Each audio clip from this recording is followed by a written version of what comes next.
Sometimes the things we've lost find their way back to us when we truly need them most.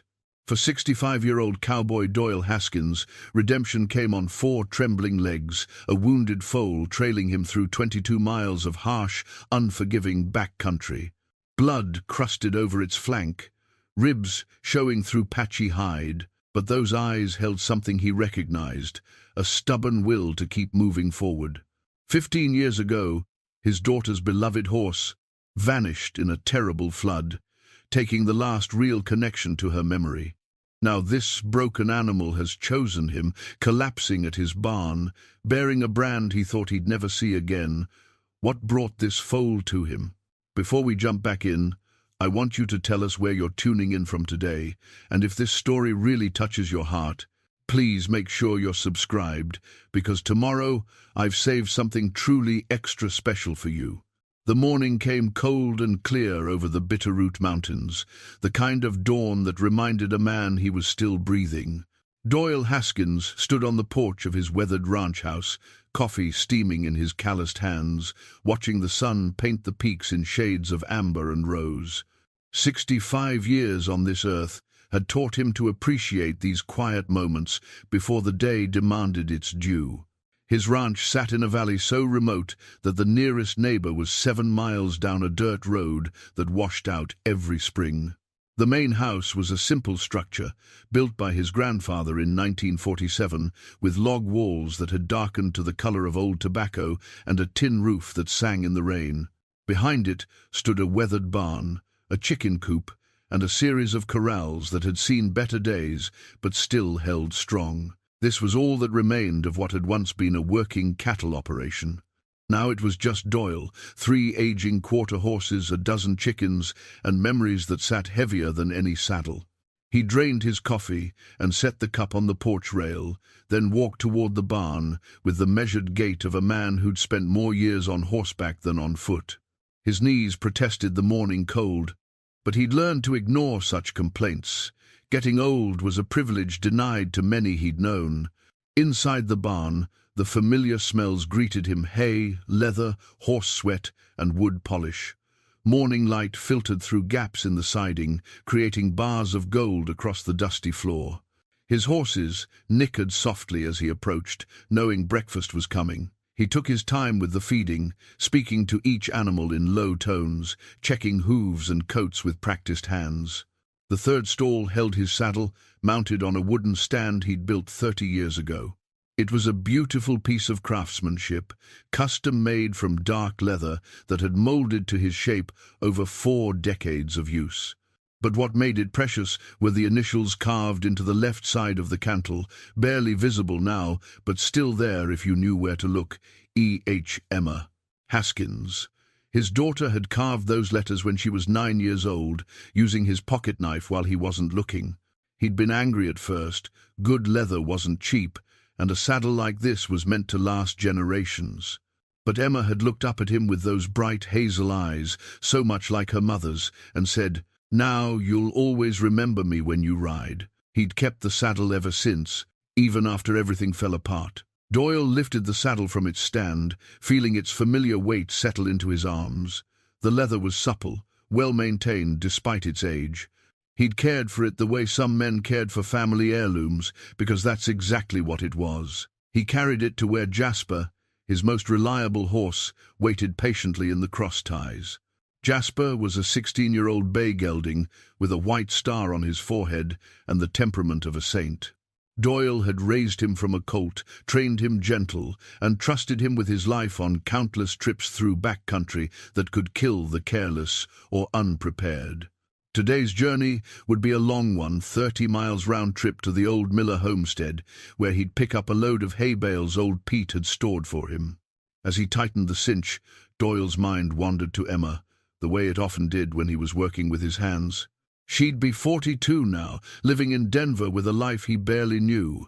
They spoke maybe twice a year, awkward phone calls that felt like negotiations between strangers. The last time he'd seen her in person was 3 years ago, at her mother's funeral. Even then, she'd kept her distance, sitting on the opposite side of the church, leaving before the reception. He couldn't blame her. He'd failed her when it mattered most. 15 years ago, when Emma was 27, she'd come home for a visit, bringing her new husband Marcus and their daughter Lily, Doyle's only granddaughter, whom he'd met just twice before. Emma had wanted to show them the ranch, to share the place where she'd grown up. She'd brought her beloved horse, Starlight, a stunning Palomino mare that had been her 16th birthday present. It should have been a perfect week. Instead, it became the moment that fractured everything. The spring floods that year had been worse than anyone predicted. Snowmelt from the mountains, combined with heavy rains, turned the creek that ran through his property into a raging torrent. Doyle had seen bad floods before, but this one caught him off guard. One moment they were having dinner, the next, the water was rising fast, cutting off the access road and threatening the barn where the horses were stabled. He'd gone out to move them to higher ground, shouting for Marcus to stay in the house with Emma and Lily, but Emma had followed him, desperate to help save Starlight. The ground was slick with mud, the water rising by the minute, the current so strong it could sweep a grown man off his feet. Doyle got the other horses out first, leading them 2 at a time to the high pasture. Emma went back for Starlight. He'd yelled at her to wait, to let him handle it, but she was already moving through the water, reaching for the mare's halter. That's when the barn's foundation gave way. The structure didn't collapse entirely, but it shifted, sending a wave of water and debris toward Emma and the horse. Doyle saw it happening in slow motion, the wall buckling, the water surging, Emma losing her footing. He'd waded in after her, managed to grab her arm and pull her to safety.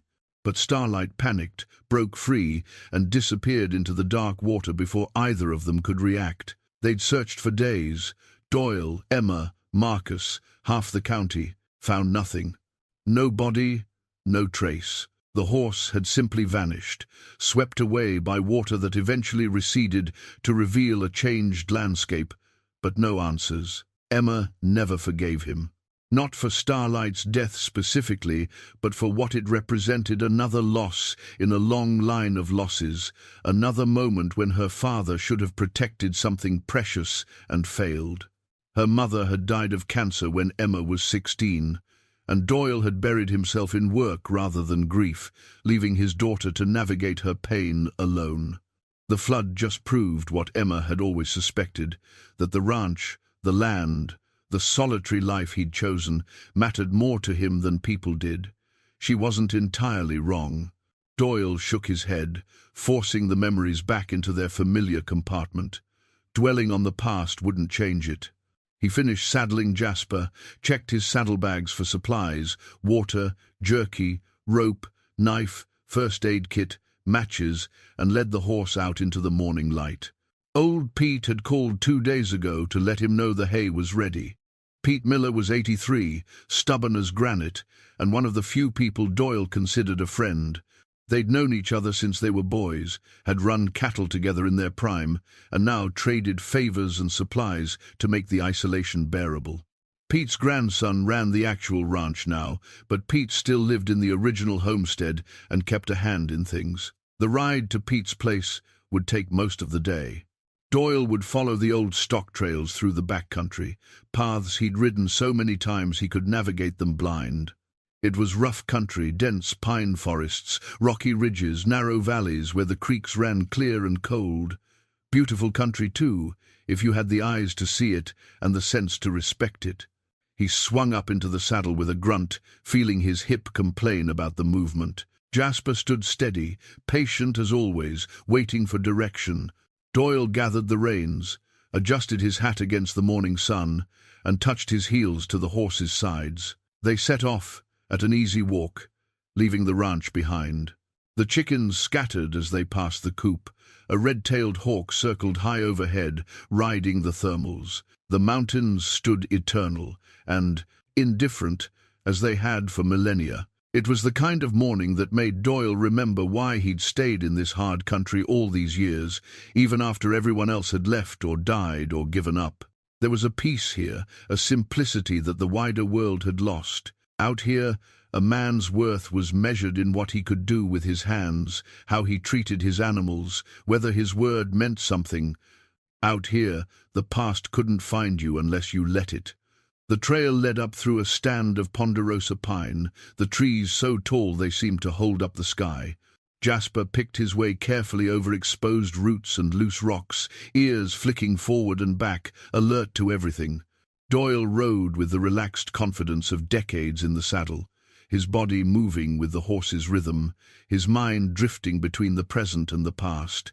He thought about Emma's initials on his saddle, thought about the little girl who'd been fearless on horseback, who'd helped him with the cattle, who'd known every inch of this ranch. Thought about the woman she'd become, the distance between them measured in more than just miles. Maybe he should call her when he got back. Try again to bridge the gap. But what would he say that he hadn't already said? That he was sorry? She knew that. That he missed her? She probably didn't care. That he was getting older and would like to know his granddaughter before he died? That just sounded like manipulation. No, better to let sleeping dogs lie. Emma had made her choice, and he'd learned to live with it. The trail leveled out onto a ridge that offered a view back toward his ranch. Doyle paused, turning Jasper so he could look. From here, the buildings looked small and temporary, dwarfed by the landscape. Smoke rose from the chimney where he'd left coals banked in the stove. The morning sun painted everything in shades of gold and green. It was a good life, he supposed. Lonely, but good, honest, simple. He turned Jasper forward again and continued on, heading deeper into the backcountry. The trail would take him through 3 valleys, over 2 ridges, and across a dozen creeks before reaching Pete's place. He'd done it 100 times. Today would be no different, except that it would be, though he didn't know it yet. Miles ahead, in a stand of aspen where the morning light filtered green through new leaves, a young horse waited, wounded, alone, driven by instinct toward something it couldn't name. When it heard the sound of hoofbeats on the trail, it lifted its head and began to move, drawn by a call that had nothing to do with reason and everything to do with blood. Doyle first noticed something was wrong around mid-morning, when Jasper's ears swiveled backward and stayed there. They'd been riding for 3 hours, crossing through the high valley where the creek ran swift and clear over smooth river stones. The sun had climbed high enough to burn off the last of the morning chill, and Doyle had settled into the comfortable rhythm of a long ride, his mind wandering the familiar paths of memory and silence. But Jasper's attention had fixed on something behind them, and a horse's instincts were not to be ignored. Doyle twisted in the saddle, scanning the trail they'd just traveled. Nothing obvious presented itself, just pine forest, dappled shadows, a few birds moving through the branches. But something had caught Jasper's attention, and after 16 years together, Doyle had learned to trust the horse's senses over his own. He reined Jasper to a stop and waited, listening. The forest had its own language if you knew how to hear it. The wind moving through pine needles made one sound, through aspen leaves another. Birdsong varied by species and situation. The creek provided a constant background music that could hide or reveal other sounds, depending on how you filtered it. And there, beneath it all, Doyle heard something that didn't belong, the irregular rhythm of hoofbeats, lighter than Jasper's, uneven and halting. He waited, keeping Jasper still, and after a few minutes it appeared. The foal emerged from behind a stand of lodgepole pine, moving with a painful, lurching gait that immediately told Doyle the animal was in serious trouble. It was young, maybe 6 months old, with a coat that might have been a warm chestnut if it wasn't covered in dirt and dried blood. Its ribs showed through its hide in stark relief, each bone clearly defined. But what caught Doyle's attention most was the wound on its right flank, a ragged gash, perhaps 8 inches long, the edges crusted with old blood and infection, the flesh around it swollen and hot-looking even from 30 yards away. The foal stopped when it saw Doyle and Jasper, its head low, its breathing labored. For a long moment, they regarded each other across the distance. The foal's eyes held a mixture of fear and desperation that Doyle recognized from his years working with animals. This was a creature that had been pushed to the absolute edge of what it could endure. Then, slowly, The foal took another painful step forward. Doyle dismounted carefully, moving slow to avoid spooking either horse. He tied Jasper's reins to a low branch and pulled his canteen from the saddlebag. The foal watched him with those desperate eyes but didn't bolt. It was either too weak to run or too far gone to care. He approached the way he'd approach any frightened animal, indirect, non-threatening, giving it space to make its own choices. When he was about 10 feet away, he stopped and crouched down, making himself smaller, less intimidating. He poured water from the canteen into his hat and held it out. "Come on then," he said quietly. "You look like you could use a drink." The foal's nostrils flared, scenting the water. For a long moment it didn't move, and Doyle thought it might be too far gone to even understand what was being offered. But then it took a tentative step forward, then another, until its muzzle was close enough to the hat to drink. It drank desperately, sloppily, water spilling over the sides as it pulled long draughts. Doyle held the hat steady until the foal had emptied it, then refilled it twice more. The animal was severely dehydrated, and water alone wouldn't save it, but it was a start. Up close, the wound looked even worse. The gash was deep, infected, probably a few days old. It could have been from barbed wire, or a predator, or a fall onto something sharp. Whatever the cause, the foal needed immediate veterinary care, or it wouldn't survive another 48 hours. But they were 15 miles from the nearest road, and Doc Mercer's clinic was another 30 beyond that. Doyle couldn't carry the foal on Jasper. The weight and the panic would be too much. And even if he could have, moving the animal that distance with that injury would likely kill it. The merciful thing would be to end its suffering quickly. Doyle had done it before, when animals were hurt beyond saving. It was never easy, but it was necessary. This foal was wild, unclaimed, obviously separated from its mother somehow. Nobody would fault him for putting it down. He stood up slowly, considering. The foal watched him, still drinking from the refilled hat. Those eyes held something that made Doyle hesitate, a determination, a stubborn refusal to quit that reminded him of something he couldn't quite name. "You're in a bad way," he told the foal quietly. "Probably kinder to end it quick than let you suffer." The foal finished drinking and lifted its head. Blood-tinged water dripped from its muzzle. It looked at Doyle with what he could have sworn was understanding, and for just a moment he felt a connection so strong it made his chest tighten. Then he shook his head.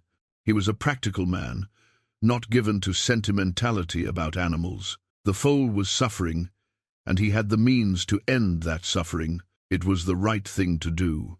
He reached for the rifle in his saddle scabbard, but something stopped him. Maybe it was the way the foal stood there, swaying but upright, refusing to lie down and give up. Maybe it was remembering Emma as a little girl, how she'd nursed injured animals back to health with fierce determination. Maybe it was just stubbornness on his part, a refusal to add one more death to all the others he'd witnessed. He pulled his hand back from the rifle. "All right," he said to the foal. "I'm going to continue on. You do what you need to do." He untied Jasper, checked the cinch, and swung back into the saddle. The foal watched him with those steady, desperate eyes. Doyle touched his heels to Jasper's sides and moved forward along the trail, not looking back. They rode for maybe 200 yards before Doyle heard it, the irregular hoofbeats starting up again, following behind them at a distance. He twisted in the saddle and saw the foal limping along the trail, struggling to keep up, refusing to be left behind. Doyle reined Jasper to a stop. The foal stopped too, perhaps 50 yards back, head low, sides heaving with the effort of movement. They looked at each other across that distance. "You can't follow me all the way to Pete's place," Doyle called out. "Another 12 miles of this will kill you for certain." The foal didn't respond, just stood there swaying. Doyle turned Jasper forward again and continued riding. The foal followed. He tried stopping 3 more times over the next hour, thinking the animal would eventually give up or collapse. Each time, the foal caught up and stood there, waiting for Doyle to move again, then following when he did. It never got closer than 50 yards, maintaining that distance as if some invisible tether connected them. By noon, Doyle had given up trying to dissuade the animal. The foal was going to follow him regardless of what he did, driven by some instinct or desperation that transcended logic. All he could do was set a slower pace, one that gave the wounded animal some chance of keeping up, and hope that somewhere along the trail he'd find a solution. The mountains watched impassively. The sun climbed higher, and behind Doyle, steady and stubborn despite its wounds, the foal kept coming. Mile after painful mile, it followed. And somewhere in the rhythm of that journey, in the steady sound of those uneven hoofbeats behind him, Doyle began to feel something he hadn't allowed himself to feel in a very long time. He began to care. By early afternoon, the foal's condition had worsened noticeably. Its gait had become even more uneven, favoring the injured side so heavily that Doyle wondered how it managed to stay upright. Several times he'd heard it stumble, heard the sharp intake of breath that meant pain. Each time, he'd stopped and waited, giving the animal time to recover, time to quit if it wanted to. It never did. They'd covered maybe 8 miles since the foal had first appeared, and Doyle's internal calculations were becoming increasingly grim. At this pace, they wouldn't reach Pete's place until well after dark, if at all. And even if they made it, what then?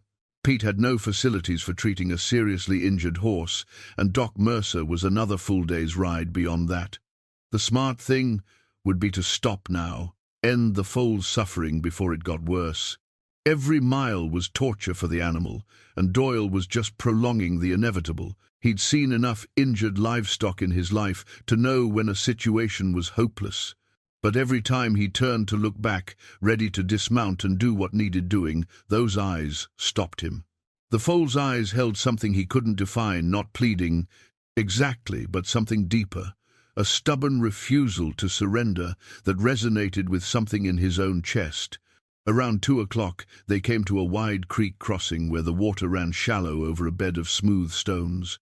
Doyle dismounted to let Jasper drink and to refill his canteen. The foal arrived a few minutes later, limping heavily, and waded directly into the water to drink. The cold creek seemed to revive it slightly, and for a brief moment Doyle saw what the animal might look like if it were healthy. The elegant lines beneath the injury and neglect, the refined head, the intelligent eyes. He pulled jerky from his saddlebag and chewed it slowly, studying the foal. It was too young to be on its own. Should still be with its mother, nursing, learning how to be a horse. Something had gone seriously wrong in this animal's short life, and the odds of making it right were vanishingly small. "You're a stubborn one," Doyle said aloud. "Reminds me of someone I used to know."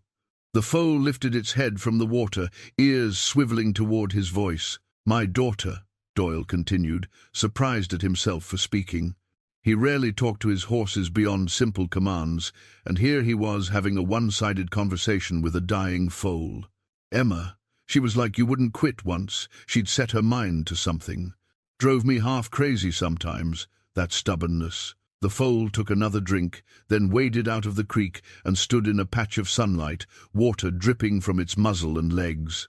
Doyle noticed for the first time that its front right hoof seemed odd. There was a mark there, dark against the lighter hoof wall, but he was too far away to make it out clearly. He thought about trying to approach to get a better look at both the hoof and the wound, but decided against it. The foal was maintaining its distance for a reason, and pushing too hard might cause it to bolt, which in its condition could be fatal. Instead, Doyle remounted Jasper and continued along the trail.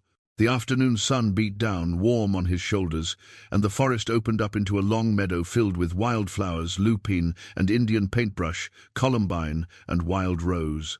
It was the kind of place Emma had loved as a child, where she'd spent hours exploring while Doyle worked, coming back with fistfuls of flowers and stories about the deer she'd seen or the bird nests she'd discovered. He pushed the memory aside and focused on the trail ahead. Dwelling on the past served no purpose except to remind him of all the ways he'd failed. Behind him, the foal struggled through the meadow, its painful progress marked by irregular hoofbeats and labored breathing. Doyle set an even slower pace, barely above a walk, giving the animal every possible advantage. He told himself he was just being practical if the foal was going to follow anyway. Better to control the pace than to have it kill itself, trying to keep up. But he knew there was more to it than that. Somewhere in the last few hours, his perspective had shifted. This was no longer just an injured animal that needed putting down. It was a living creature that had chosen to follow him specifically, that had somehow found him in thousands of acres of wilderness and decided he was worth trusting. That kind of trust deserved something in return, even if he didn't know what. They climbed a long ridge as the afternoon wore on, the trail switching back and forth through dense pine. It was tough going even for Jasper, and Doyle couldn't imagine what it cost the foal to make the climb with that wound. Several times he heard it fall, heard the scramble of hooves on stone as it struggled back to its feet. Each time he stopped and waited, his jaw clenched tight, hands gripping the saddle horn hard enough to hurt. When they finally crested the ridge and started down the other side, Doyle made a decision. They weren't going to make it to Pete's place today. Not at this pace, and not with the foal in this condition. He'd have to make camp somewhere along the trail, try to do something about the wound, give the animal a chance to rest. It went against every practical instinct he had, camping in the backcountry without proper supplies, trying to treat a serious injury without veterinary tools, wasting time on an animal that probably wouldn't survive anyway. But he was going to do it regardless. There was a sheltered spot about an hour ahead, a place where a rock overhang created a natural windbreak and a spring provided fresh water.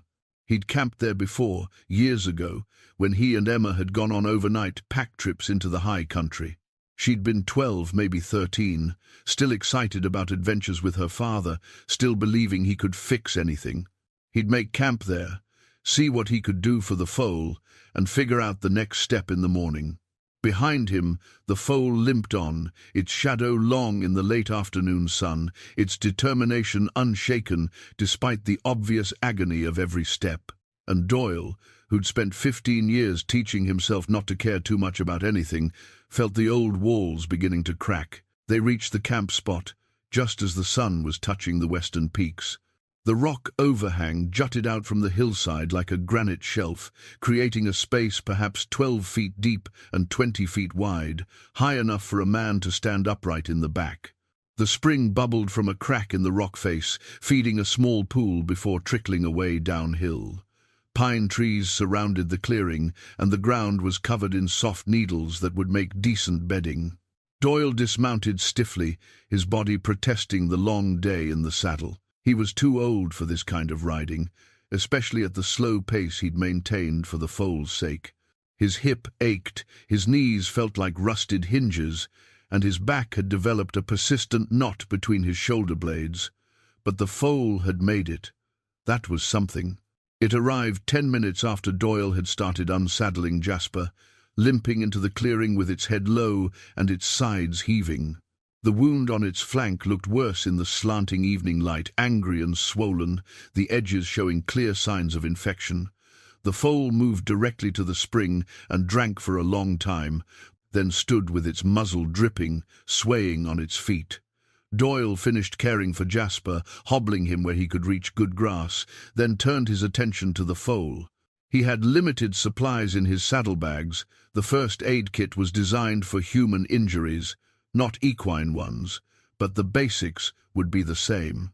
Clean the wound, apply antiseptic if he had any, bandage if possible. The challenge would be getting close enough to do it. The foal had maintained its distance all day, never allowing Doyle within more than 10 feet. Treating a wound would require hands-on contact, which meant earning the animal's trust in a matter of hours, rather than the days or weeks it would normally take.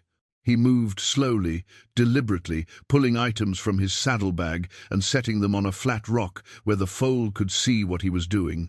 A roll of gauze, medical tape, a small bottle of iodine, clean rags, his canteen. He worked with practiced efficiency but without hurry, speaking in low, constant tones. "Going to need to clean that wound before it kills you," he said conversationally.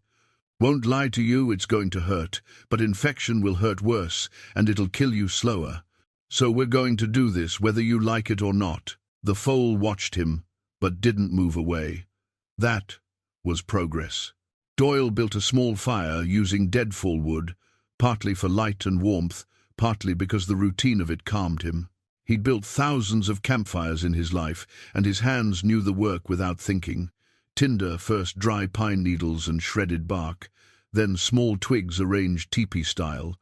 Larger pieces added gradually as the flames took hold. Within minutes, he had a good fire burning, the smoke rising straight up in the still evening air. He set his coffee pot near the flames with water from the spring, then prepared a clean rag soaked in warm water mixed with a careful amount of iodine. The mixture would sting, but it would also clean and disinfect. He'd used it on himself more than once for cuts and scrapes. Now came the hard part. Doyle stood and approached the foal slowly, the rag held loosely in one hand, his other hand empty and visible. The foal's ears went back, its eyes showing white around the edges, but it didn't bolt. It was too tired, too hurt, or maybe, just maybe, it understood that Doyle was trying to help. "Easy now," Doyle murmured, closing the distance inch by inch. "Easy. Not going to hurt you more than necessary." When he was within arm's reach, the foal tensed, every muscle quivering, ready to flee despite its injuries. Doyle stopped and stood completely still, just breathing, letting the animal adjust to his presence. He'd learned this patience from a lifetime of working with horses you couldn't force trust. You could only create the space for it to develop. Minutes passed.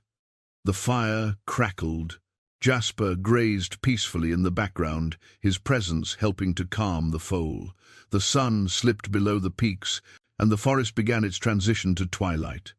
Finally, carefully, Doyle reached out and placed his free hand on the foal's neck. The animal flinched, but didn't pull away. Its coat was coarse with dried sweat and dirt, its body trembling with exhaustion and fear. Doyle kept his hand there, steady and calm, until he felt some of the tension begin to ease. "That's it," he said softly. "Good. You're doing good." He moved his hand slowly along the foal's side, approaching the wound with deliberate caution. The closer he got, the more the foal tensed, but it held its ground. When his fingers finally brushed the swollen flesh around the gash, the foal shuddered, but still didn't move. The wound was worse up close than it had appeared from a distance. The gash was deep, possibly down to the muscle, and the infection had set in hard. The edges were hot to the touch, the surrounding tissue inflamed and swollen. Without proper antibiotics, the chances of this healing cleanly were slim, but he had to try.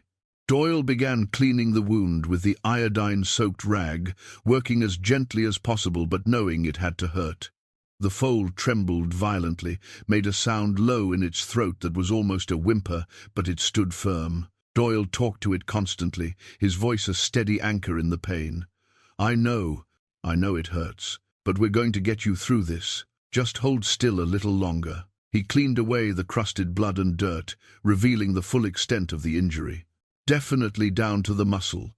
A wound like this needed stitches, antibiotics, professional care. All he could offer was clean water, antiseptic, and hope. When he'd cleaned it as best he could, Doyle applied a generous amount of iodine directly to the wound. The foal jerked, tried to pull away, but Doyle kept his hand steady on its neck, murmuring reassurance. Then he packed the wound with clean gauze and wrapped it with medical tape, knowing the bandage probably wouldn't last through the night, but needing to try anyway. By the time he finished, full darkness had fallen, and his coffee water was boiling. The foal stood still under his hands, exhausted beyond measure, but alive. Doyle ran his hand along its neck one more time, feeling the rapid heartbeat beneath his palm, the warmth of living flesh. "You're a fighter," he told it quietly. "Rest now. We'll see what tomorrow brings." He stepped back, giving the animal space. The foal immediately lay down, folding its legs beneath it with a grunt of pain and relief. Within minutes, its eyes had closed, its breathing had deepened, and it had fallen into the sleep of complete exhaustion. Doyle made coffee and sat by the fire, watching the foal sleep, wondering what the morning would bring, and why this particular animal had chosen to follow him through 22 miles of hard country, when it could have simply given up and died. Somewhere in his chest, in a place he'd thought was permanently closed, something old and familiar, too stirred. It felt almost like hope, though he hardly recognized it anymore. Doyle woke before dawn to the sound of the foal struggling to its feet. He'd slept fitfully, the hard ground and cold air conspiring with his aging bones to ensure he felt every one of his 65 years.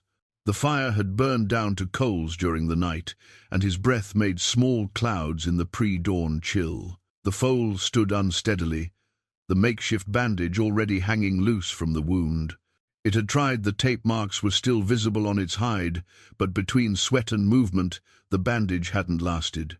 The wound itself looked no better, and possibly worse, the surrounding flesh even more swollen than the night before. But the foal was alive, and that counted for something. Doyle rekindled the fire and made coffee while Jasper grazed peacefully in the growing light. The foal drank from the spring, then stood watching Doyle with those steady, intelligent eyes. There was something different about the animal this morning, not exactly trust, but perhaps the beginning of acceptance. It had allowed him to touch it, to tend its wound, and the world hadn't ended. That was progress in the language of horses. As the sun rose over the eastern peaks, painting the sky in shades of salmon and gold, Doyle faced a decision. They were still 12 miles from Pete's place, and the foal was in no condition to make that journey today. The smart play would be to continue alone, collect the hay from Pete, and return this way tomorrow or the next day. Maybe the foal would still be here, maybe not. Either way, Doyle would have fulfilled his original mission. But even as he considered it, he knew he wouldn't do it. Something had changed in the night, something in the way the foal had stood still under his hands, trusting him with its pain. He couldn't just walk away now, couldn't leave it here to die alone while he went about his business, which meant changing plans entirely.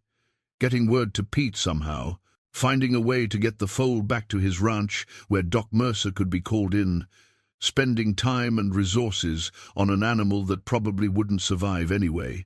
Emma would have done it without hesitation. She'd always had a soft heart for injured creatures, a belief that every life was worth saving if you just tried hard enough. Doyle had taught himself to be more practical, to make the hard choices without sentiment clouding his judgment. But maybe practical wasn't always right. Maybe sometimes the heart knew things the head didn't. He saddled Jasper and packed his gear, then turned to study the foal. It watched him warily, no doubt expecting him to mount up and ride away. Instead, Doyle pulled a rope from his saddlebag and approached slowly. "Here's the thing," he said conversationally. "You can't make another 12 miles, not in your condition, and I can't leave you here to die, so we're going to try something different."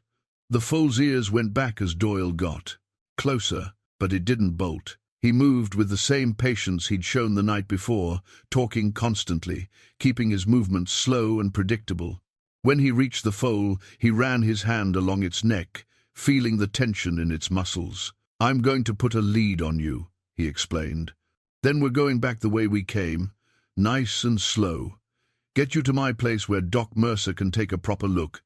Might take us 2 days at your pace, but we'll manage." The foal allowed him to slip a makeshift halter over its head, fashioned from the rope with practiced ease. It didn't fight when he tied it off, didn't panic when he applied gentle pressure. Instead, it stood there trembling, exhausted, allowing this strange human to take control because it simply had nothing left to give. Doyle tied the lead rope to his saddle horn with enough slack to allow the foal some freedom of movement, then mounted Jasper carefully. The bay horse had done this before, ponying young horses, leading pack animals, and he stood solid and calm despite the unusual circumstances. "All right," Doyle said. "Let's head for home." He turned Jasper back the way they'd come and started walking. The rope went taut briefly as the foal hesitated, then loosened as it began to follow.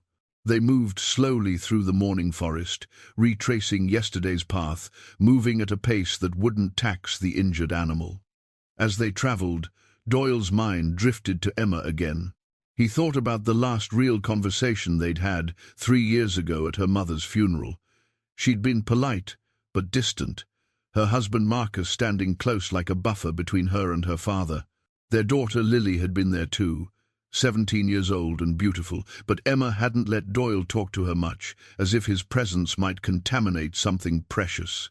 He'd wanted to tell Emma so many things that day, that he was sorry for all the ways he'd failed her, that he thought about her every day, that he missed the little girl who'd carved her initials in his saddle and believed her father could fix anything. But the words had stuck in his throat, trapped behind years of silence and accumulated regret. Instead, they'd exchanged pleasantries about the weather and the service, and then Emma had left with her family, back to her life in Denver, leaving Doyle alone with his memories and his empty ranch. The foal stumbled behind him, jerking him back to the present. Doyle stopped immediately, looking back to make sure the animal was all right. The foal had caught its hoof on a root, but recovered quickly, standing with its head low, breathing hard. "Steady," Doyle called back. "Watch your step." They continued on. The sun climbed higher. The forest opened into meadows and closed again into dense stands of pine. Doyle stopped frequently to let the foal rest, to check the wound, to offer water. Each time, the foal accepted his presence a little more readily, the fear in its eyes gradually being replaced by something that looked almost like recognition. By midday, they'd covered maybe 5 miles slow progress, but better than Doyle had hoped. The foal was holding up, maintaining the pace despite obvious pain. Its bandage was long gone, the wound open to the air, but at least the bleeding seemed to have stopped. They paused for lunch in a clearing where wildflowers grew thick among the grass. Doyle ate jerky and hardtack, while the foal grazed tentatively, more nibbling than eating, but at least showing some interest in food. That was a good sign. An animal that had given up wouldn't bother eating. As he watched the foal graze, Doyle noticed again the mark on its front right hoof. From this angle, in the bright midday sun, he could see it more clearly, not a natural marking, but something deliberate, a brand of some kind, though he couldn't make out the details from where he sat. He'd have to get a closer look when they stopped for the night. Something about that mark nagged at him, triggered a memory he couldn't quite reach. But then, his memory wasn't what it used to be. Too many years, too many things he'd tried to forget. They pushed on through the afternoon, the mountains standing eternal around them, the sky deep blue and cloudless. And with each step, each mile closer to home, Doyle felt something shifting inside him. The old walls cracking, the carefully maintained distance becoming harder to sustain. This foal needed him. That was a simple fact, and it had been a very long time since anything had needed him. They made camp that night beside the same creek where Doyle had first offered the foal water.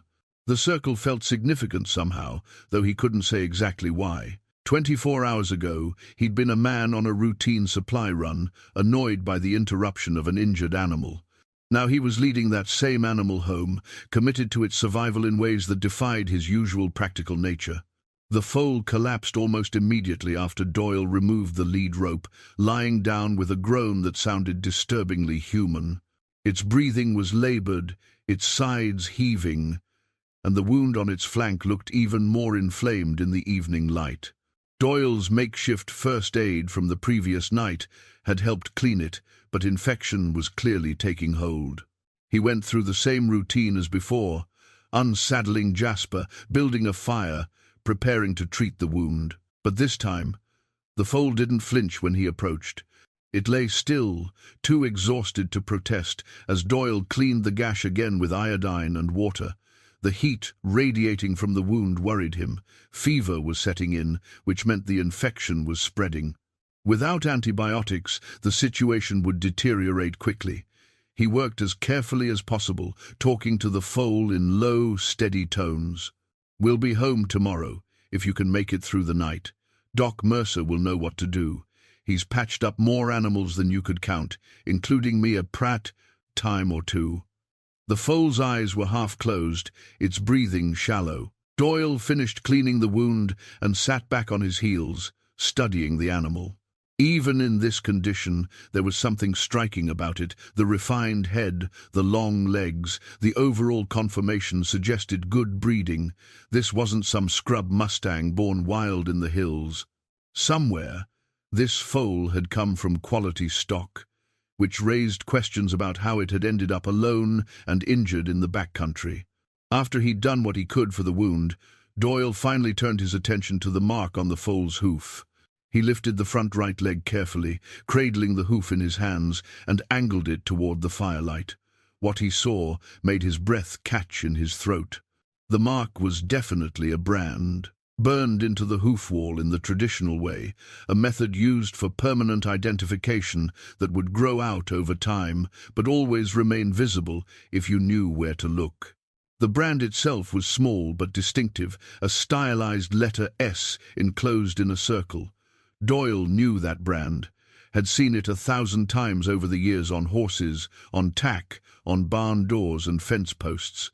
It was the brand of the Sterling Creek Ranch, a large operation that had been in the Morrison family for 3 generations, located about 40 miles north of his own property.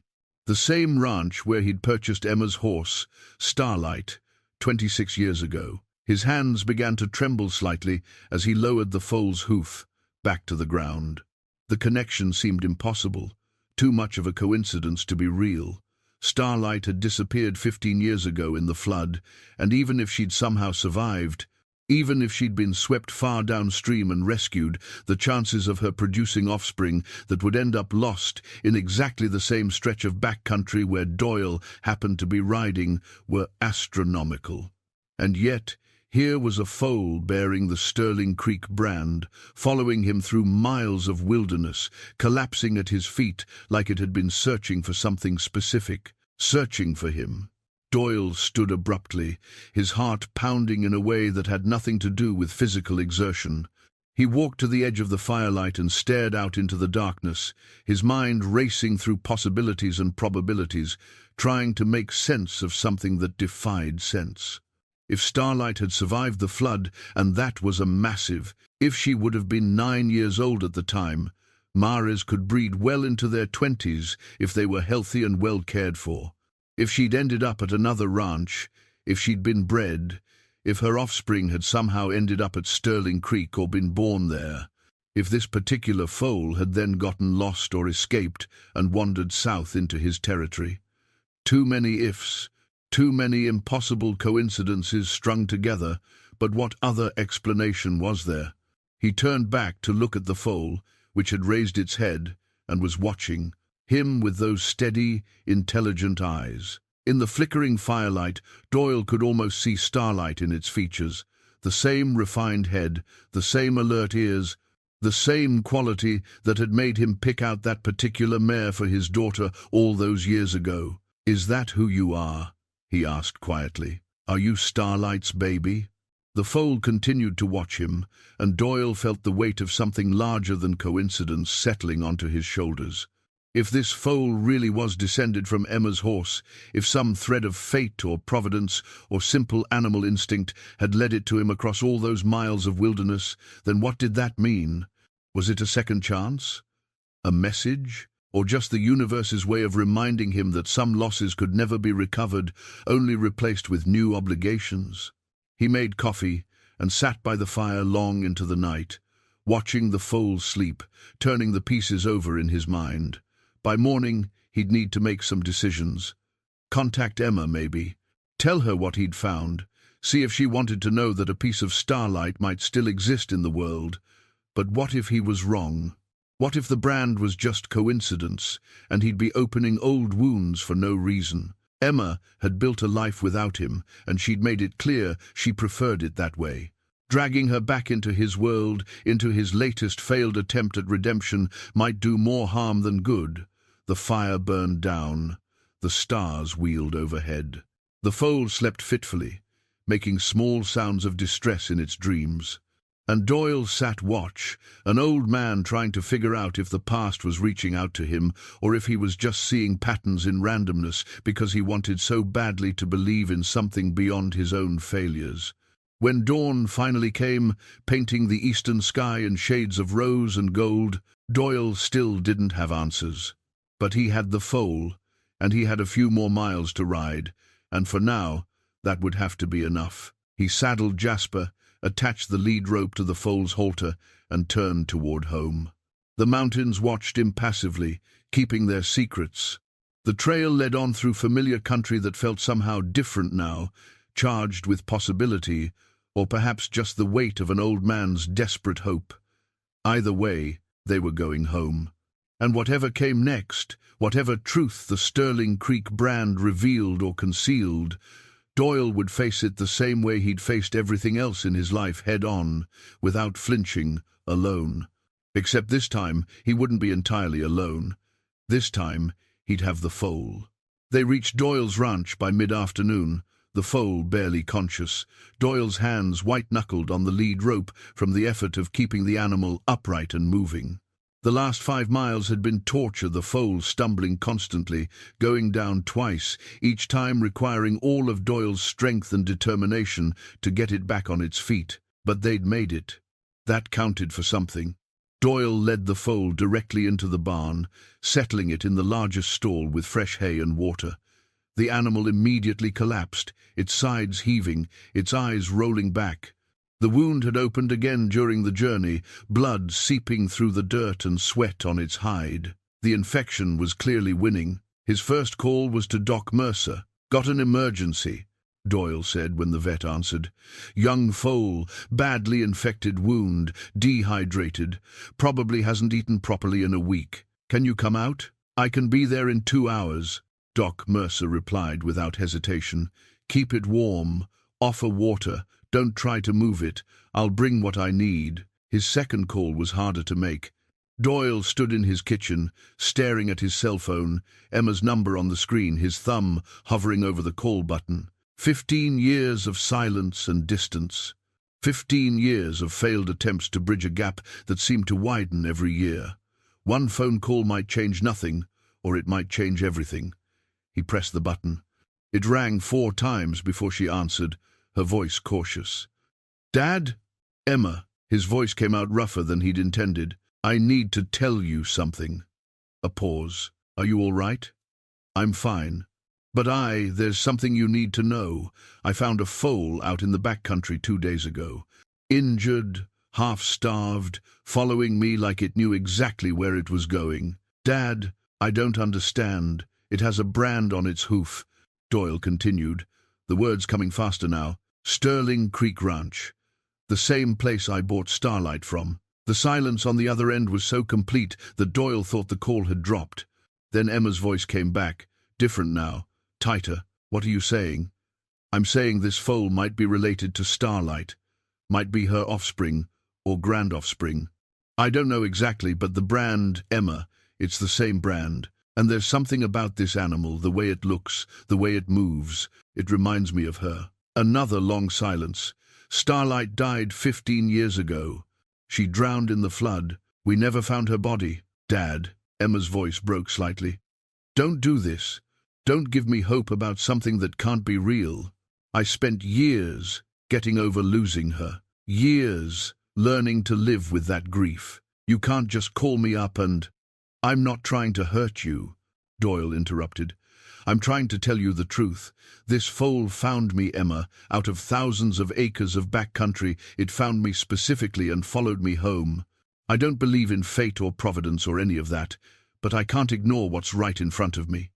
He heard her breathing on the other end, imagined her in her Denver home, probably in her kitchen, probably looking out a window at the city she'd chosen over the land she'd grown up on. "Where is it now?" "In my barn. Doc Mercer's coming out to treat the wound. It's bad, Emma. The foal might not make it." "Then why call me? Why tell me about this, if it's just going to die anyway?" The question hit him like a physical blow, partly because it was fair, partly because he didn't have a good answer. "Because you deserve to know. And because if it survives, if there's any chance this animal is connected to Starlight, you should be the one to decide what happens to it." A long pause, then quietly, "I need to think." "Can I call you back?" "Of course. And Dad, keep it alive. Whatever it takes, keep it alive until I figure out what to do." She hung up before he could respond. Doyle stood in his kitchen for a long moment, the phone still in his hand, wondering if he'd just made things better or worse. Then he returned to the barn to wait for Doc Mercer. The vet arrived 90 minutes later, a weathered man in his early 70s, with steady hands and a lifetime of experience. He examined the foal carefully, his expression growing more serious as he assessed the wound. "This is bad, Doyle. Infection's deep. Going to need strong antibiotics, possibly surgical debridement of the dead tissue. Even then, it's maybe 50-50. Do what you need to do." Doc Mercer prepared his equipment, then paused, looking at Doyle with curiosity. "You didn't mention where this foal came from. Pretty well-bred animal to be wandering alone in the backcountry." "That's what I was hoping you could help me figure out." Doyle showed him the brand on the hoof. "Sterling Creek Ranch." "You know them?" Doc Mercer studied the brand, then nodded slowly. "Sure. I do work for them sometimes. Good operation, good people. They had a mare go missing about 8 months ago, broke through a fence during a storm, never found her. They figured she'd been taken by predators or fallen somewhere inaccessible. What was the mare's name?" "Let me think." Doc Mercer pulled out his phone, scrolled through records. "Here it is. She was called Morning Star. Beautiful Palomino, about 20 years old. They'd retired her from breeding, but she was still healthy, just old." The words hit Doyle like a lightning strike. Morning Star, not starlight exactly, but close enough to make his hands shake. "Did they say anything about her lineage? Where she came from originally?" Doc Mercer scrolled further. "Says here she was purchased from a private seller about 15 years ago. Middle-aged mare at the time. Good confirmation, proven breeding history." The seller was. He paused, squinting at the screen. "Names partially smudged in the record. Looks like M. Sterling or maybe Morrison." "Morrison," Doyle said flatly. "The family that owned Sterling Creek before they sold it." "That's right. They sold the ranch to new owners about 12 years back, but they'd been breeding horses there for generations before that." The pieces were falling into place, each one clicking with terrible certainty. If Starlight had survived the flood, if someone had found her and sold her to the new owners of Sterling Creek, if they'd renamed her and bred her, if her offspring had then escaped during a storm and somehow made its way back to this particular stretch of country, it still seemed impossible. But impossible was looking more and more like truth. "Doc," Doyle said carefully, "if I wanted to know for certain whether this foal was related to a specific mare, could that be determined?" "DNA testing. Send samples to a lab. Takes a few weeks to get results back, but it's pretty definitive if you have something to compare it against." "I don't have anything from the original mare. She disappeared 15 years ago," Doc Mercer considered. "Well, if you had a blood relative of the mare, say, offspring from the same dam or sire, the testing could show familial relationships. Not perfect, but it might give you answers." Doyle thought about Emma, about Lily. If Starlight had been bred before being purchased by the Haskins family, if there were half-siblings somewhere in Sterling Creek's breeding records, the connection might be provable. "Let's focus on keeping this foal alive first," Doc Mercer said, preparing to inject antibiotics. "Then we can worry about its family tree." He worked for the next hour, cleaning the wound thoroughly, debriding infected tissue, administering medications. The foal tolerated the treatment with surprising calm, as if it understood that this pain was necessary, that these hands were trying to help. When Doc Mercer finally packed up his equipment, he looked at Doyle seriously. "Next 48 hours are critical. Keep the wound clean, make sure it drinks, watch for signs of fever spiking. I'll come back tomorrow to check on it. But Doyle, you need to prepare yourself for the possibility that even with treatment, this foal might not make it." "I understand." After the vet left, Doyle returned to the stall and sat down on a hay bale, watching the foal breathe. The animal's eyes were closed now, its body still except for the steady rise and fall of its sides. The wound was properly cleaned and dressed, antibiotics were working through its system, and for the first time in days, it looked almost peaceful. His phone rang. "Emma, I'm coming," she said without preamble. "I'll leave tomorrow morning. Should be there by early afternoon. Don't let anything happen to that foal before I get there." "Emma, I mean it, Dad. Whatever you have to do, keep it alive. If there's even a chance it's connected to Starlight, I need to see it. I need to know. I'll do my best." "That's what I'm afraid of," she said. But there was something different in her voice.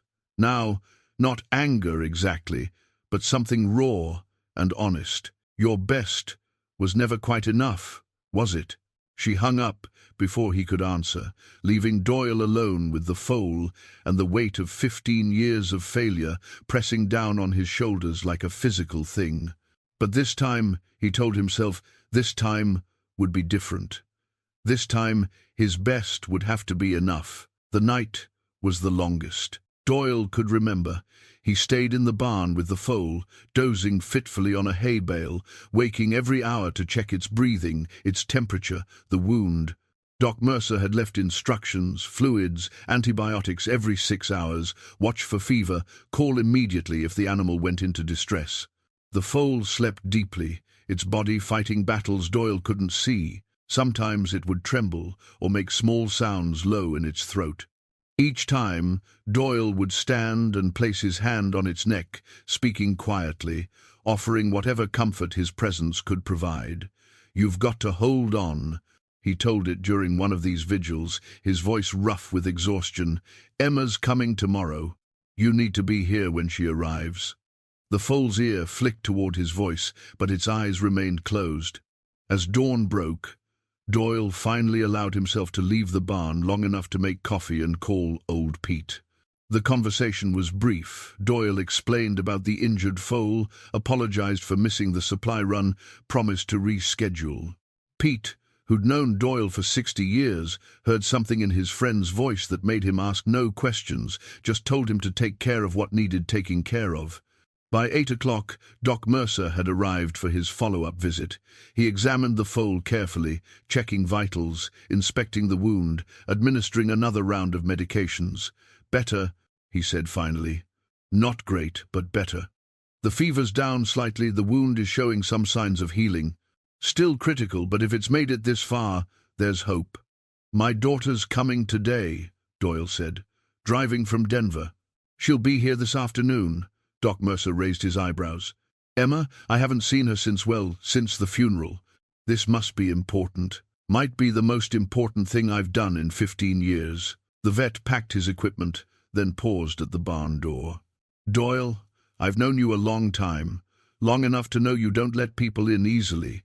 Whatever's happening here, whatever this foal means to you and Emma, I hope it works out the way you need it to." After he left, Doyle spent the morning preparing. He cleaned the barn more thoroughly than he had in years, swept the aisles, straightened tack, fixed a loose board in the stall door. He wasn't fooling himself. Emma wouldn't care about the state of his barn, but the work gave him something to do with his hands, a way to channel the nervous energy that had been building since her call. Around noon, he went to the house and cleaned there too, washed dishes, swept floors, made up the spare bedroom in case Emma decided to stay. He knew she probably wouldn't, knew she'd likely turn around and drive back to Denver as soon as she'd seen the foal. But he made the bed with fresh linens anyway, put clean towels in the bathroom, made sure there was coffee and food in the kitchen. The house had been Emma's home once, before it became a museum of memories. He found himself noticing things he hadn't looked at in years, the growth marks on the doorframe where he'd measured her height every birthday, the faded spot on the living room wall where her school pictures had hung, the chip in the kitchen counter from the time she'd tried to help him fix a saddle and dropped the rivet setter, evidence of a life that had moved on without him. By 1 o'clock, he'd run out of things to clean and was back in the barn, sitting with the foal. The animal was awake now, had drunk some water, had even nibbled at a handful of grain Doyle had offered. Small victories, but victories nonetheless. "She's coming," Doyle told the foal, "the woman whose horse might have been your grandmother or great-grandmother. The little girl who carved her initials in my saddle and believed I could do anything." The foal watched him with those steady eyes, and Doyle found himself talking more than he had in years. Words spilling out in the quiet barn. "I failed her in every way that mattered. When her mother died, I couldn't talk about it, couldn't help her grieve because I didn't know how to grieve myself. I just kept working, kept my head down, figured time would heal what words couldn't." But time doesn't heal anything if you don't give it something to work with. The foal's ear flicked forward, listening. Then when the flood took Starlight, when Emma needed me to fix it, like I'd fixed everything else when she was little, I couldn't.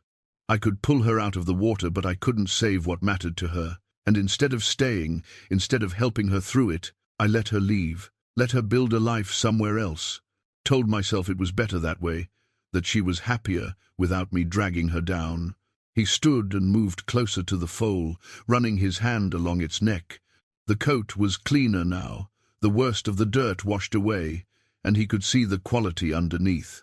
This was definitely good breeding, definitely the kind of animal that came from careful selection and attention, the kind of animal Emma would have loved. But maybe I was wrong, Doyle said quietly. Maybe pushing people away isn't strength, it's just another kind of cowardice. Maybe holding on too tight to your pride, to your independence, to your stubborn conviction that you don't need anyone, maybe that's the biggest failure of all. The foal made a small sound, almost like agreement. Doyle checked his watch. 1:30, Emma had said early afternoon. She should be here within the hour, maybe less. His heart was beating harder than it should, his hands slightly unsteady. 65 years old, and he felt like a teenager waiting for a first date. Except this wasn't a date, this was a reckoning. He left the barn and stood on the porch, scanning the dirt road that led to his property. The day was clear and warm, the mountains standing sharp against the blue sky. A red-tailed hawk circled overhead, riding the thermals. The chickens scratched in their run. Everything looked exactly as it always did, except nothing felt the same. At 2 o'clock, he saw the dust plume that meant a vehicle was coming up his road. His chest tightened. His hands, which could rope a steer or gentle a frightened horse without trembling, started to shake. The truck was unfamiliar, a newer Ford, silver, too clean to be from around here. It pulled up in front of the house and stopped. The engine cut off. The driver's door opened. Emma stepped out.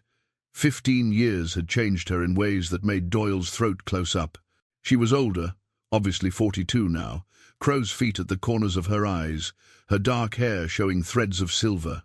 But she was still recognizably his daughter, still had her mother's face, still moved with the same determined stride he remembered from her childhood. She stopped about 10 feet from the porch, looking up at him. Neither of them spoke for a long moment. "Dad," she said finally. "Emma." His voice came out steadier than he felt. "Thank you for coming. Where is it?" "The barn. Doc Mercer was here this morning, says it's doing better, but still critical." She nodded once, sharp, then started walking toward the barn without waiting for him. Doyle followed, his heart hammering, watching the stiff set of her shoulders that told him she was holding herself together through sheer willpower. Inside the barn, Emma stopped at the stall door and stood completely still, staring at the foal. Her hand came up to cover her mouth. Doyle saw her shoulders start to shake. "Oh my God," she whispered. "The eyes. Look at the eyes." Doyle looked. The foal had raised its head at their approach, watching them with alert interest. And now that Emma mentioned it, now that he was looking specifically at the eyes, he saw it too, the same distinctive hazel color that Starlight had, with a ring of darker color around the iris that was almost unique. "It could just be coincidence," Doyle said quietly. "No." Emma's voice was firm. "No, look at the shape of the head, the way the ears set. That's Starlight. That's her bloodline. I'd know it anywhere." She opened the stall door and stepped inside, moving slowly, her hand extended. The foal watched her come, made no move to shy away. When Emma's hand touched its neck, she made a sound that was half sob, half laugh. "Hey there," she said softly. "Hey, beautiful, where did you come from?" Doyle explained everything, finding the foal, the 22-mile journey, the Sterling Creek brand, Doc Mercer's information about Morning Star. Emma listened without looking away from the foal, her hand moving slowly along its neck, her fingers finding and tracing the edges of the wound. "Someone hurt you," she said to the animal. "But you kept going. You found your way home." "Emma," Doyle started, but she cut him off. "Don't." Her voice was sharp. "Don't try to make this into something it's not. This foal found you by accident. by proximity. It doesn't mean anything except that an injured animal wandered into familiar territory. It has Starlight's brand. It followed me specifically, out of thousands of acres. Coincidence. You don't believe that? Emma finally turned to look at him, and her eyes were wet but fierce. What do you want me to believe, Dad? That the universe sent me a message? That this is some kind of sign that I'm supposed to forgive you? Forget everything, come home to this ranch, and pretend the last 15 years never happened. I don't want you to pretend anything. I just want— What? What do you want? A chance, Doyle said quietly. One chance to do something right. To save something that matters instead of watching it disappear.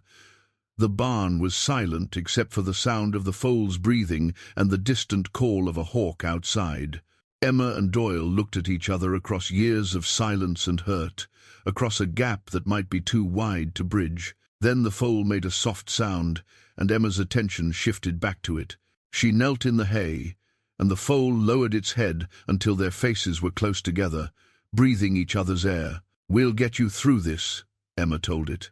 Whatever it takes, you're going to survive. She looked up at Doyle. I'm staying, at least until we know if it's going to make it. But Dad, this doesn't fix anything between us. This is for the foal, not for you. I understand. Good. She stood, brushed hay from her jeans. Now, show me what Doc Mercer said needs to be done. We've got a lot of work ahead of us. And despite everything, despite the distance, despite the anger, despite all the ways they'd failed each other, they began to work together, father and daughter, trying to save one small life that had somehow become the key to everything. The first night was the worst. The foal's fever spiked around midnight, its body burning with heat despite the cool night air. Emma stayed in the stall, applying cold compresses to its neck and legs, while Doyle called Doc Mercer for guidance. Together, they administered additional medications, changed the bandages, offered water drop by drop when the foal was too weak to lift its head. They worked in near silence, communicating through gestures and brief words, falling into a rhythm that felt both foreign and familiar. Doyle would hand Emma supplies before she asked for them.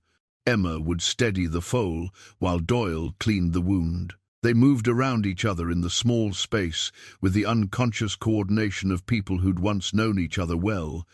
By dawn, the fever had broken.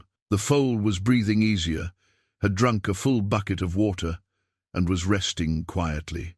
Emma sat in the hay beside it, exhausted, her hair tangled and her hands stained with antiseptic. Doyle brought her coffee from the house. "Thank you," she said, wrapping her hands around the warm mug. They sat in silence for a while, watching the sun paint colors across the barn walls through gaps in the siding. The chickens were making their morning noises. Jasper nickered softly from his stall. The world was waking up, indifferent to the small drama playing out in this weathered barn. "You did good work last night," Doyle said finally. Emma looked at him, and for the first time since she'd arrived, her expression softened slightly. "You did too. I'd forgotten how steady your hands are in a crisis. Comes from years of practice. Years of being alone, you mean? Years of having nobody to rely on but yourself." The words stung because they were true. Doyle stared into his coffee, searching for a response that wouldn't sound defensive or hollow. "I made choices," he said carefully. "Some good, most bad. I pushed people away because it seemed easier than letting them see me fail. Seemed kinder somehow to fail alone than to drag others down with me. That's not how love works, Dad. You don't get to decide unilaterally that everyone's better off without you. People who love you get a say in that. I know that now. Do you? Because it seems to me you've spent 15 years proving the opposite." The foal stirred, making a small sound, and Emma's attention shifted immediately to the animal. She set down her coffee and checked its breathing, its temperature, the wound. Professional, competent, focused. She'd always been that way, even as a child once committed to something. She gave it everything. Doyle wished desperately that he'd learned that lesson from her instead of teaching her the opposite. The second day passed in a blur of feedings, treatments, and cautious optimism. The foal grew stronger hour by hour, started eating more regularly, even attempted to stand once before its legs gave out. Doc Mercer came by in the afternoon and pronounced the improvement remarkable. "Whatever you two are doing, keep doing it," he said. "This animal wants to live." That evening Emma cooked dinner in the kitchen pasta, simple but good. They ate at the old table where they'd shared thousands of meals years ago. The silence between them had changed slightly, become less hostile and more uncertain, like two strangers trying to find common ground. "Lily asks about you sometimes," Emma said suddenly. "My daughter, your granddaughter." Doyle's hand froze halfway to his mouth. "Does she? She's 20 now. In college. Studying veterinary medicine, actually." Emma smiled faintly. "Guess she got the animal gene from somewhere. I'd like to meet her properly someday. If that's possible." "Maybe." Emma pushed food around her plate. "I told her about Starlight once, about how much that horse meant to me. She asked why she'd never met her grandfather, why we didn't visit the ranch. I didn't have a good answer." "Emma, no, let me finish." She set down her fork, met his eyes. "I blamed you for a long time. For Mum's death, for Starlight, for the distance between us. It was easier than examining my own role in things. Easier than admitting that maybe I pushed you away as much as you pushed me. You were a child when your mother died. You had every right. I was 27 when Starlight disappeared, not a child. An adult who'd already built a life away from here, who was looking for reasons to justify that distance. And when the flood happened, when you couldn't save her, it gave me the perfect excuse to cut you off completely. The barn owl that lived in the rafters made its evening cry. The sound carried through the open window, mournful and clear. We both made mistakes," Doyle said quietly, "but I was the parent. The responsibility was mine. Maybe we can share it. The responsibility and the mistakes. Maybe that's where we start." She stood and began clearing the dishes. Doyle sat very still, afraid to move, afraid this moment would shatter if he breathed too hard. Outside, the mountains stood eternal, in the gathering darkness. Inside, two people who'd been strangers to each other for 15 years began the careful work of rebuilding what had been broken, one small conversation at a time. And in the barn, the foal slept peacefully, its breathing steady, its wounds beginning to heal. On the third morning, the foal stood on its own. Doyle was in the barn before dawn, as had become his habit, when he heard movement in the stall. He looked over the door to find the foal on its feet, wobbly but upright, its head high and ears forward. The transformation was remarkable. 3 days of proper care, medications, food and water had brought the animal back from the edge of death. He called for Emma, who came running from the house in her sleep clothes and bare feet. When she saw the foal standing, she let out a sound that was half laugh, half sob. "Look at you," she said, her voice breaking. "Just look at you." She entered the stall carefully, approaching the foal the way she'd approach any nervous animal. But the foal didn't shy away. Instead, it took a tentative step toward her, then another, until its muzzle was close enough for Emma to touch. She ran her hands along its neck, down its legs, checking every part of it with the thoroughness of someone who truly cared.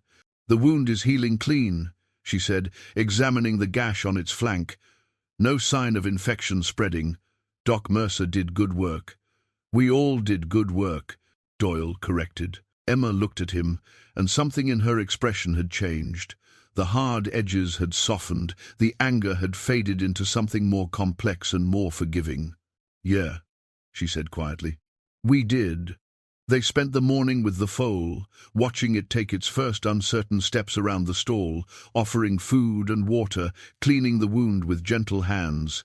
The animal grew more confident with each passing hour, its natural resilience asserting itself now that the crisis had passed. Around noon, Emma's phone rang. She stepped outside to take the call, and Doyle heard her talking to someone. Marcus, probably, or Lily. When she came back, her expression was troubled. "I have to get back to Denver tomorrow," she said.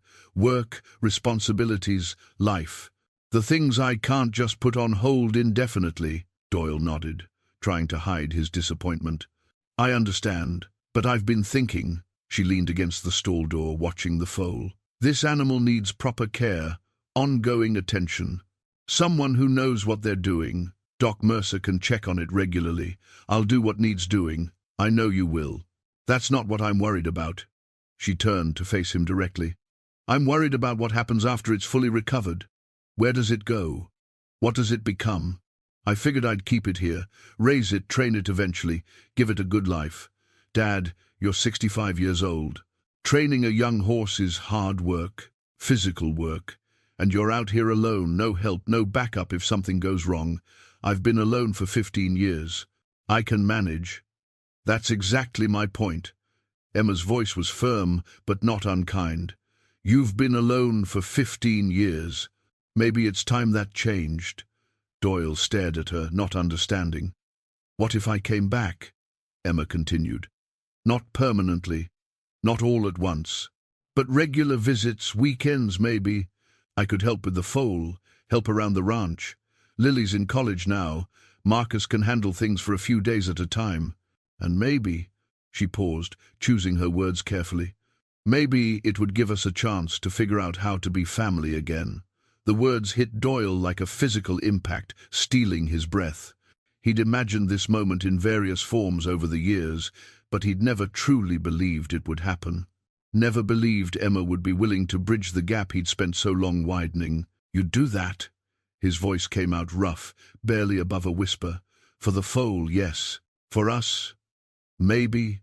If you're willing to meet me halfway, if you're willing to let people in instead of pushing them away the moment things get difficult. Emma, he stopped, swallowed hard against the tightness in his throat. I don't know how to do this, how to be what you need. I failed you so many times before, then failed better this time. She smiled, and it was the first real smile he'd seen from her in 15 years. We'll both fail, probably. We'll have hard conversations and bad days and moments where we want to give up, but maybe we can fail together instead of separately. Maybe that's enough to start with. The foal moved between them, as if sensing the importance of the moment. It looked from Emma to Doyle and back again, its hazel eyes bright and clear and full of life that had almost been lost. Doyle reached out and placed his hand on the foal's neck, feeling its warmth, its strength, its stubborn refusal to give up. Emma did the same, her hand close to his, not quite touching but close enough. When I found this foal, Doyle said quietly, I thought it was just an injured animal that needed help. But maybe it was more than that. Maybe it was a reminder that some things are worth fighting for, even when the odds seem impossible. Maybe it was both, Emma said. An injured animal and a message. Sometimes things can be two things at once. They stood like that for a long moment, father and daughter, hands on a foal that had traveled miles to find them, connected by threads of hope and history and the possibility of second chances. Outside, the sun climbed higher. The mountains watched with their eternal patience. And in a weathered barn on a remote Montana ranch, something that had been broken for 15 years began, very slowly, to heal. 6 months later, Doyle stood on his porch, watching the morning sun paint the peaks in shades of amber and rose. The coffee in his hands steamed in the cold air, and his breath made small clouds that dissipated in the wind. 66 years on this earth now, and mornings like this still reminded him why he'd stayed in this hard country all these years. Behind him, the screen door opened, and Emma stepped out, her own coffee cup in hand. She'd arrived last night for her twice-monthly visit, a routine they'd established after that first difficult weekend. Sometimes she came alone, sometimes with Marcus, and once a visit that had meant more to Doyle than he could express with Lily, who'd spent 3 days at the ranch, learning everything her grandfather could teach her about horses and land, and the quiet satisfaction of working with your hands. Morning, Emma said, settling into the chair next to his. Morning. They sat in comfortable silence, watching the day begin. This was new for them, this ease with quiet.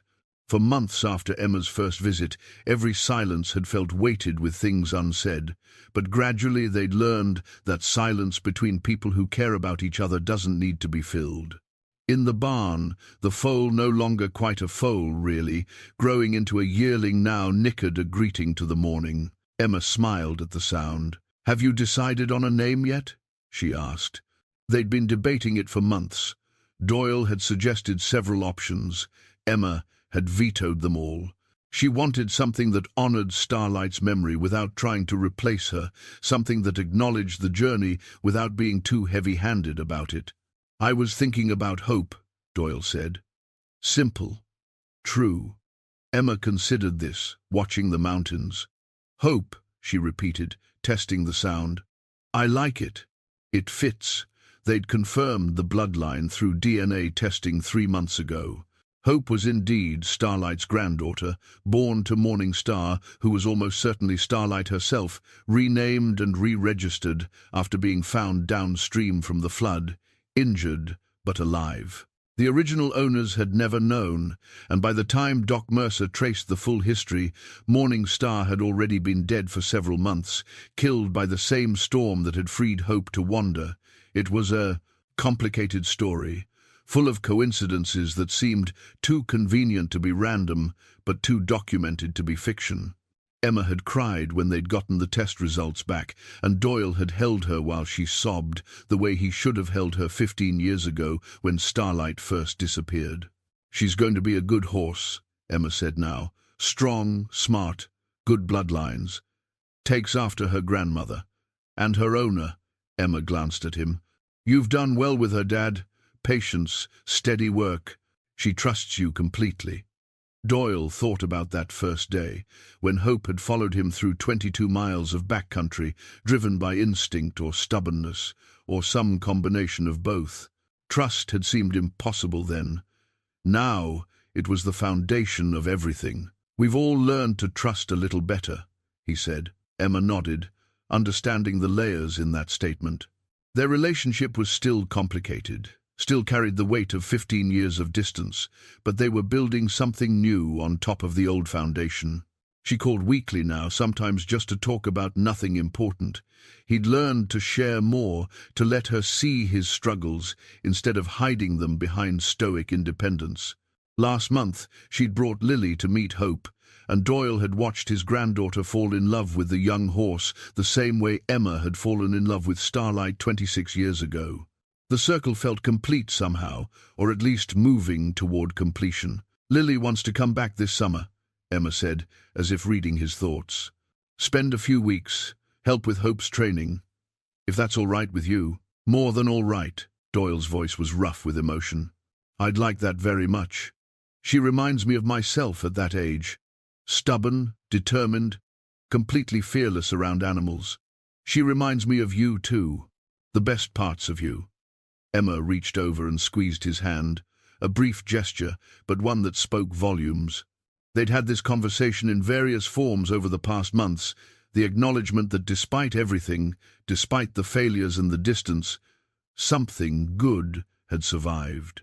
The best parts of who they'd been to each other were still there, just buried under years of hurt. The sun had fully risen now, flooding the valley with golden light. Jasper and the other horses were moving in the pasture, Hope among them, her coat gleaming, her gait strong and sure. The wound that had nearly killed her was just a scar now, a reminder of survival rather than a mark of defeat. "I should head down to the barn," Emma said, standing. "Want to check on Hope before breakfast." "I'll make eggs," Doyle offered. "Your scrambled eggs are still terrible. Some things don't change." "No," Emma said, looking back at him with a smile that held warmth and acceptance and the promise of continued effort. "But some things do. The important things." She walked toward the barn, her stride confident, her presence on this land as natural as breathing. Doyle watched her go, this daughter who'd found her way back to him through the stubborn determination of an injured foal, and felt something he hadn't allowed himself to feel in years: gratitude, not for what had been, but for what still could be. In the barn, Emma's voice carried across the morning air, greeting Hope with affection and joy. The young horse responded with a pleased whinny, eager for the day's work and attention. And Doyle, standing on his porch with the mountains at his back and his family returned to him, finally understood what he'd been missing all these years. He'd thought solitude was strength, that independence meant never needing anyone, but the truth was simpler and harder than that. Real strength was in allowing yourself to be needed, in accepting help, in building connections instead of burning bridges. The foal had known that from the beginning. It had followed him through miles of impossible country, because sometimes the only way to survive is to find someone worth following home. Doyle drained his coffee, set the cup on the rail, and headed down to the barn. There was work to do, breakfast to make, a day to be lived. And for the first time in 15 years, he wouldn't be living it alone. The mountains watched with their eternal patience. The sun climbed higher, and on a remote Montana ranch, 3 generations connected by blood and horses, and the stubborn refusal to give up on each other, began another day of healing, learning, and the slow, steady work of becoming family again. Some losses could never be recovered, but some things, if you were patient and willing to do the work, could be rebuilt into something even stronger than what had been lost. Hope had taught them that. One painful step at a time, across 22 miles of hard country, she'd shown them the way home.